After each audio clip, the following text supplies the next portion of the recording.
नमस्कार मित्रों, नमस्कार साथियों। यस एम रेलवे में आपका स्वागत है। आज हम चर्चा करने जा रहे हैं वेब क्या है, वेब कितने टाइप की होती हैं।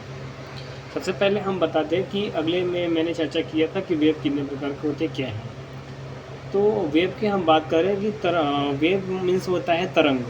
तरंग किसी माध्यम में उत्पन्न विक्षोभ डिस्टर्बेंस का ऐसा प्रतिरूप है या पैटर्न है। तरंग एक विक्षोभ या डिस्टर्बेंस है जिसके माध्यम के कण को वास्तविकता में तो गति नहीं करते हैं, लेकिन ऊर्जा का स्थानांतरण एक स्थान से दूसरे स्थान तक जाता है।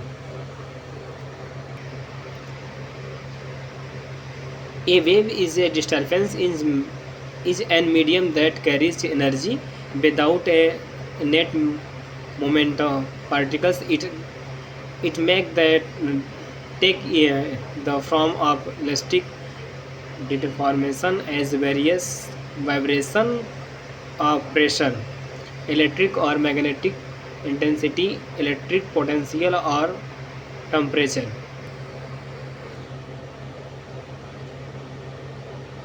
इसके पहले हमने ये सब चीज़ों पर चर्चा कर लिया है। आप सभी को तो ज़्यादा हम समय नहीं व्यतीत करेंगे, थोड़ा सा फिर से रिवीजन की तरफ चल रहे हैं। तो आगे हम ऐसी चीज़ों के विषय में हम ज़्यादा चर्चा नहीं करने जा रहे हैं। आगे हम चर्चा कर रहे हैं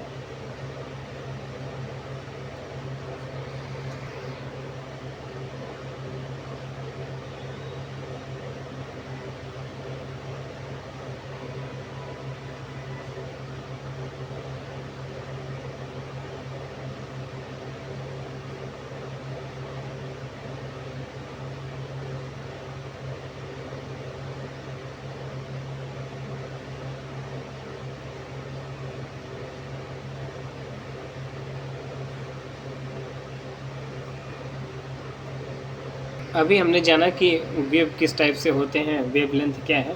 इसके विषय में पहले से आपको चर्चा कर चुका हूँ, तो मैं ज़्यादा समय व्यतीत नहीं करूँगा। अगर तरंग की बात करें तो टाइप्स ऑफ वेव की एक मैकेनिकल वेव होता है, दूसरा होता है सेमिक वेव होता है, तीसरा होता है इलेक्ट्रोमैग्नेटिक वेव। वेव मुख्यतः तीन प्रकार की होती हैं। मैकेनिकल वेव को हम यांत्रिक तरंगें कहते हैं, जो कि तरंगों के संचरण के लिए माध्यम की आवश्यकता होती है, जिसमें लॉन्गिट्यूडिनल वेव और ट्रांसवर्स वेव होते हैं। जिसमें लॉन्गिट्यूडिनल वेव में जो है कि साउंड वेव और वाटर वेव साउंड वेव होते हैं। ट्रांसवर्स वेव में जो है कि वाटर वेव होती है। सेमिक वेव में बॉडी फेज वेव और सरफेस वेव, जिसमें प्राइमरी वेव और सेकेंडरी वेव दो डिवाइडेड किया जाता है। इलेक्ट्रोमैग्नेटिक वेव में, जिसको हम विद्युत चुंबकीय तरंग के नाम से जानते हैं, इसमें तरंगों के संचरण के लिए माध्यम की आवश्यकता नहीं होती है। जैसा कि मैं आगे बता दूं कि इसमें आपको radio wave, infrared, ultraviolet, gamma rays, microwave, visual light और एक्सरे होते हैं। जैसा कि मैकेनिकल वेव को यांत्रिक तरंग और विद्युत चुंबकीय तरंग को इलेक्ट्रोमैग्नेटिक वेव कहते हैं, और जो कि मैंने आगे ही चर्चा कर दिया है। अनुप्रस्थ तरंग, अनुदैर्ध्य तरंग के विषय में भी मैंने चर्चा कर ली है। अब आगे विधिवत चर्चा करते हैं। जैसा कि आप देख पा रहे हैं कि इसको हम आयाम यानी एम्पलीट्यूड बोलते हैं, यानी ये टाइमिंग की लाइन है। टाइमिंग यहाँ पे जो यहाँ माइनस होता है, इधर प्लस होता है। इधर जो है कि आप देख पा रहे हैं, जिसको हम श्रृंग बोलते हैं, यानी क्रस्ट के नाम से जाना जाता है मिडिल पॉइंट को। इसको हम आयाम या एम्पलीट्यूड कहते हैं। इसको गर्त कहते हैं। जो निचली भाग होता है माइनस पॉइंट में, माइनस की तरफ होता है, वो गर्त होता है, यानी TROUGH, ट्रॉक्स जो भी आप बोलते हैं बोल दीजिए। और ये तरंग दैर्ध्य जो होता है एम्पलीट्यूड होता है, या कह लीजिए क्रस्ट से क्रस्ट के बीच की दूरी को हम वेवलेंथ कहते हैं, या गर्त से गर्त के बीच की दूरी को हम वेवलेंथ कहते हैं। और फ्रीक्वेंसी के विषय में मैंने बता दिया। फ्रीक्वेंसी दो टाइप की होती है। एक शॉर्ट वेवलेंथ होता है, जिसमें शॉर्ट वेवलेंथ में हाई फ्रीक्वेंसी बनती है, जो कि नज़दीक फ्रीक्वेंसी बनती है। लो फ्रीक्वेंसी में जो कि लॉन्ग वेव बनती है, जिसमें दूर दूर से वेवलेंथ ज़्यादा होता है। और आयाम की बात करें, एम्पलीट्यूड की तरंग की ऊंचाई को एम्पलीट्यूड कहते हैं। और फ्रीक्वेंसी आवृत्ति की ज़्यादातर ये आवृत्ति यानी जितने लंबाई की जितनी ज़्यादा तरंगें होंगी उतनी ज़्यादा फ्रीक्वेंसी बनती है। तरंग दैर्ध्य वेवलेंथ को, तरंग की लंबाई को कहते हैं वेवलेंथ, यानी यहाँ से यहाँ तक की लंबाई को हम वेवलेंथ बोलते हैं। और इस तरीके से हम आगे की तरफ समझते हैं। अगर amplitude peak to peak amplitude की बात की जाए तो यहाँ से यहाँ तक की लंबाई को पीक टू पीक एम्पलीट्यूड बोला जाता है। अब हम बात करते हैं मैकेनिकल वेव। मैकेनिकल वेव में क्या क्या आता है उसके विषय में चर्चा करते हैं। Mechanical wave is an wave that is a oscillation or matter and is responsible for the transfer of energy through a medium. The distance of the wave propagation is limited by the medium of the transmission. In the case the oscillating material move about a fixed point and there is very little translation motion. जैसा कि आप देख पा रहे हैं web को मैंने यहाँ पे सोर्स देख पा रहे हैं, म्यूजिक साउंड यहाँ पे लगा हुआ है, सोर्स एम्पलीट्यूड यहाँ बन रहा है, एक्सपेंशन बन रहा है, जो कि वेवलेंथ है यहाँ पर देख पा रहे हैं। कंप्रेशन ऑफ डायरेक्शन जो है कान के माध्यम से सुन सकते हैं। ट्रांसलेसिव वेव जो है आप देख पा रहे हैं, जो कि सोर्स से जो है कि हम आंखों से देख टेलीविज़न विजुअल लाइट जैसे टेलीविज़न वगैरह में आंखों से हम डायरेक्शन देख पाते हैं। और ट्रांसलेसिव वेव क्या होता है उसके विषय में जानेंगे। ट्रांसलेसिव वेव के विषय में हम जानते हैं, तो बात करते हैं transverse wave. Transverse wave motion in which all points on a wave oscillate along path and right angle to the direction of the wave. Advanced surface ripple or water seismic secondary waves and electromagnetic is that radio and light waves are example of transitive waves. Transverse wave को आप देख पा रहे हैं, यहाँ पे crust बन रहा है, ये थ्रॉट बन रहा है और ये साइकिलिंग यहाँ से यहाँ तक कि जब पूरा करता है तो एक साइकिलिंग बोला जाता है और ये इसको एम्पलीट्यूड बोला जाता है। वेवलेंथ आप देख पा रहे हैं, क्रस्ट से क्रस्ट के बीच की दूरी को हम वेवलेंथ कहते हैं। अब आगे की तरफ हम बात करते हैं हिंदी में, तो ऐसे तरंगे जिनके संचरण में ट्रांसमिशन है तो किसी भौतिक की आवश्यकता होती है आंतरिक तरंग कहलाती है। अनुप्रस्थ तरंग और ट्रांसलेसिव तरंग को कहते हैं। अनुप्रस्थ तरंग जो है लॉन्गिट्यूडिनल वेव्स को कहा जाता है, जो कि इस तरीके से फिगर बनता। अनुप्रस्थ तरंग जब किसी माध्यम यांत्रिक तरंगों का संचरण होने माध्यम के कण तरंग के संचरण की दिशा के लंबवत सरल रेखी गति कंपन करते हुए तरंगों को अनुप्रस्थ तरंग कहते हैं। अनुप्रस्थ तरंग के उदाहरण हो सकते हैं स्थिर जल में पत्थर फेंकने को उत्पन्न तरंगे, प्रकाश तरंगे लाइट वेव, भूकंपी तरंगे एस वेव और डोरी युक्त तरंगे स्ट्रेंथ इंस्ट्रूमेंट्स में उत्पन्न तरंगे सितार गिटार वीणा आदि। जैसा कि मैं वाटर वेव्स की बात कर लेता हूँ, तो water waves combination of longitudinal and translative waves and are surface wave. Their directional propagate with the wave speed while the water molecules remains at the same position. Most of the ocean waves are produced by wind and the wave toward the coast pass the energy from the wind of swear. अब देख पा रहे हैं कि मैंने इसे figure से दर्शा दिया है।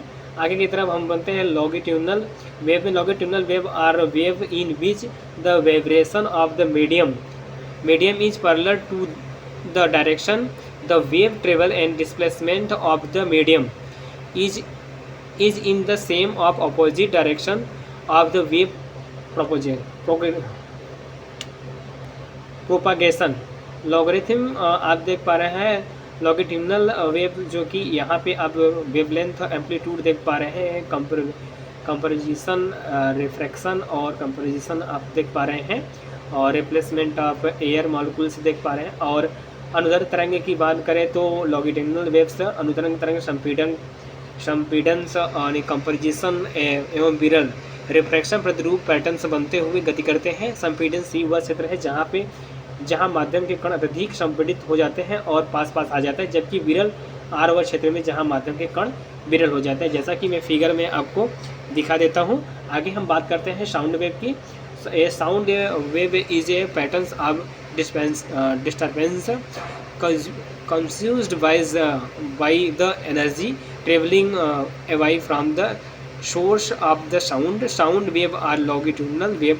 This means that the propagation of vibration of particles is parallel to the energy wave propagation direction. When the atoms are set to vibration, say they move back and forth. What are the four types of sound wave? Acoustic wave vary the best of their propagation mode. Longitudinal transitive surface waves and frequency range audible sound wave, infrasound and ultrasound each with characteristics and application. Electromagnetic wave, a changing electromagnetic field with include a changing electric field and vice versa. The two are linked. This changing field from electromagnetic wave. Electromagnetic uh, wave differ from mechanical wave in the they do not require a medium to propagate. आगे हम दिखाते हैं आपको कि electromagnetic spectrum किस तरीके से work कर रहा है, जो कि आपको हम दिखाने की कोशिश कर रहे हैं। और आपको दिखाते हैं टाइप्स ऑफ इलेक्ट्रोमैग्नेटिक के विषय में, किस तरीके से कैसे वेव्स वगैरह बन रही हैं, जो कि आप अपने सारा इंफ्रारेड से लेके विजुअल, अल्ट्रा, एक्सरे, सारा गामा रेज, सारा वेव्स के विषय में मैं आगे की तरफ आपको दिखाता रहा हूँ और चर्चा कर रहा हूँ। आगे बात करते हैं गामा रेज की बात करते हैं। Gamma rays rhythm is the patterns of neural oscillation in humans with a frequency between 30 hertz and 100 hertz to 40 hertz point weighing of the particular interest. Gamma random are correlated with a large scale brain network activity and cognitive phenomena such as working memory, attention, presbytal grouping, and can be increased amplitude by meditation. आप देख पा रहे हैं ये gamma rays जो है कि gamma rays अब देख पा रहे हैं 40 हर्ट्ज है, और बीटा जो है कि 12 हर्ट्ज से 40 यानी 40 हर्ट्ज तक, अल्फ़ा जो है 8 से 12 हर्ट्ज, और थीटा जो है 4 से 8 हर्ट्ज, और डेल्टा जो है 4 हर्ट्ज तक आप सिग्नल्स वगैरह इसका देख पा रहे हैं। गामा किरण की बात करें तो गामा किरण इसकी भेदन क्षमता सर्वाधिक होती है। इसकी तरंग दैर्घ्य 10⁻⁻14 मीटर से लेकर 10⁻10 मीटर के बीच होती है। इनकी आवृत्ति तथा ऊर्जा अधिकतम होती है, शरीर के सबसे अधिक गहराई तक जाती है। इसका प्रयोग कैंसर उपचार व अनाजों के कीटों को रक्षा करने के लिए किया जाता है। रेडियो एक्टिव पदार्थों से गामा किरण उत्पन्न होती हैं। अब एक्स वेव की बात करें, x wave can be sound electromagnetic gravitational waves. They are built as a non monochromatic superposition visual waves. Ideal X waves carries infinite X. This is experimental variable representing the position on the dimension on which the wave propagated it as. आगे की तरफ चर्चा कर लेते हैं x किरण की। तो इसका 10⁻10 मीटर से 10⁻8 मीटर होता है। और आगे की तरफ चर्चा कर लेते हैं। इनकी खोज विलियम रॉन्टल ने की थी। और जांच की बात करें तो एक्सरेज, जैसे कि पैराविग्रहणी किरणों के विषय में बात करते हैं तो अल्ट्रावायलेट है आप देख पा रहे हैं। और आगे की तरफ देख पाएंगे विजुअल रेट,